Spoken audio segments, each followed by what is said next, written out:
유럽 대륙이 작살난 1차 세계대전에서 유일하게 이 막장 같은 전쟁에 휘말리지 않은 세 국가가 있습니다. 바로 스위스, 스페인, 그리고 오늘의 주인공 네덜란드입니다. 전쟁에 휘말리지 않았다는 것은 첫째, 군인을 파견하지 않았고 둘째, 그 나라가 전쟁터가 되지 않았다는 것을 의미합니다. 스위스는 잘 아시다시피 영세 중립국이었고 스페인은 유럽 끝자락인 이베리아 반도에 있어서 주요 전장이었던 서유럽, 동유럽과는 멀리 떨어져 있었기에 그나마 전쟁을 피할 수 있었습니다. 하지만 네덜란드는 사정이 완전히 달랐죠. 1차 세계대전의 핵심 격전지였던 벨기에, 독일과 국경을 맞대고 있었기에 그야말로 전쟁의 한복판에 놓이게 됩니다. 그럼에도 네덜란드가 전쟁에 휘말리지 않았던 핵심 이유는 바로 그 당시 네덜란드는 무장 중립국이라는 지위를 유지하고 있었기 때문입니다. 약 75년 전인 1839년 벨기에의 독립과 중립을 보장한 런던 조약이 체결되자 네덜란드 역시 강대국들의 틈바구니에서 살아남기 위해 무장 중립을 선언합니다. 그 이후 네덜란드는 1차 세계대전까지 수십 년간 중립국의 지위를 꿋꿋이 유지해 왔습니다만 이 중립의 역사는 1940년 5월 히틀러의 나치 독일이 네덜란드를 기습 침공하면서 그 지위는 완전히 끝나버리게 됩니다. 아울러 벨기에 역시 중립국임에도 불구하고 1차 세계대전에서 독일이 슐리펜 계획에 따라 벨기에를 침공하게 되면서 전쟁에 참여하게 되었고 동시에 중립국의 지위도 종료가 됩니다. 벨기에가 원한 결과는 절대 아니었죠. 1914년 7월 1차 세계대전이 시작되자 유럽 대륙 전체의 국경이 일제히 통제되었습니다. 협상국과 동맹국 어느 쪽도 서로의 국경을 함부로 넘을 수 없게 되었습니다. 외교관도, 상인도, 기자들도 모두 발이 묶였습니다. 하지만 단 한 곳 외부 세계로 통하는 문이 열려있던 창구가 있었습니다. 바로 중립국 네덜란드였습니다. 이 때문에 네덜란드의 국경 도시 로테르담과 암스테르담은 순식간에 유럽 최고의 스파이 천국으로 변모했습니다. 당대 최고의 정보기관이었던 영국의 비밀정보부 MI6, 이에 맞서는 독일 제국의 비밀공작원, 거기에 전쟁에서 도망쳐 나온 각국의 탈영병과 정체를 알 수 없는 외교관들까지 모두 네덜란드 한 곳으로 모여들었습니다. 로테르담의 고급 호텔과 정갈한 카페에서는 매일같이 기이한 풍경이 연출되었습니다. 낮에는 신사 양복을 입은 각국의 공작원들이 서로를 알아보면서도 모른 척 커피를 마시며 인사를 건넸습니다.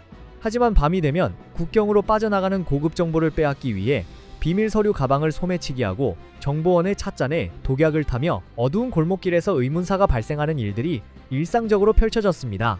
당시 네덜란드 경찰조차 이 거대한 강대국들의 첩보전을 감당할 수 없어 눈을 감아줄 지경이었습니다. 당시 영프 연합국과 독일 제국 양측을 오가며 전설적인 이중 스파이로 활동했던 그 이름 바로 마타하리 역시 네덜란드 국적을 이용해 유럽 전역을 누비던 대표적인 인물이었습니다. 네덜란드 여권이야말로 당대 유럽에서 어디든 자유롭게 이동할 수 있는 유일한 하이패스였기 때문입니다. 하지만 화려하고 매혹적인 스파이전의 그늘 뒤에는 네덜란드 일반 국민들의 처절한 굶주림과 생존 투쟁이 기다리고 있었습니다. 네덜란드는 지리적으로 독일의 바로 북서쪽에 붙어있는 핵심 길목이었습니다. 전쟁이 길어지자 영국은 독일을 말려 죽이기 위해 북해 전체를 통제하며 강력한 해상 봉쇄를 감행했습니다. 독일로 들어가는 모든 원자재와 식량을 차단하겠다는 계산이었죠. 이때 영국은 중립국인 네덜란드에게 무시무시한 통보를 날립니다. 너희가 해외에서 수입하는 식량이나 고무, 석유 같은 원자재를 단 1g이라도 독일로 빼돌린다면은 네덜란드로 들어가는 모든 무역선도 전부 적국으로 간주해 파괴하겠다. 반대로 독일의 위협은 훨씬 더 직관적이고 치명적이었습니다. 당시 독일 제국 군대는 네덜란드 국경 바로 앞까지 진격해 있었습니다. 영국 놈들 말만 듣고 우리한테 물건과 식량을 팔지 않는다면 그 즉시 너희 나라로 진격하겠다.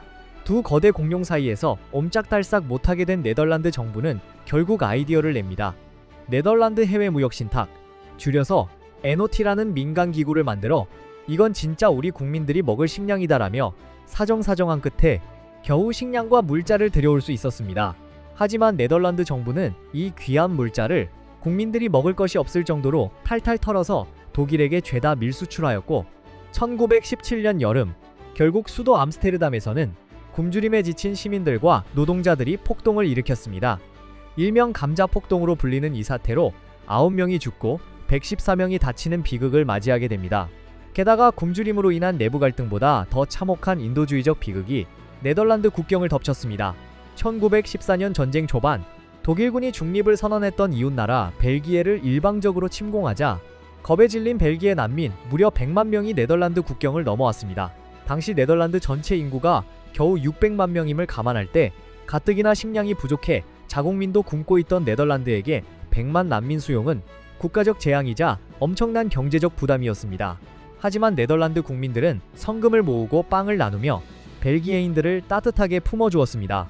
이 참혹한 시련을 함께 이겨낸 덕분에 오늘날의 네덜란드와 벨기에는 이웃나라 룩셈부르크와 힘을 합쳐 베네룩스라는 강력한 경제 연합체를 이룰 수 있었고, 국경선이 무색할 정도로 자유로이 통행하며 군사와 문화까지 긴밀하게 공유하는 특별한 사이가 되었습니다.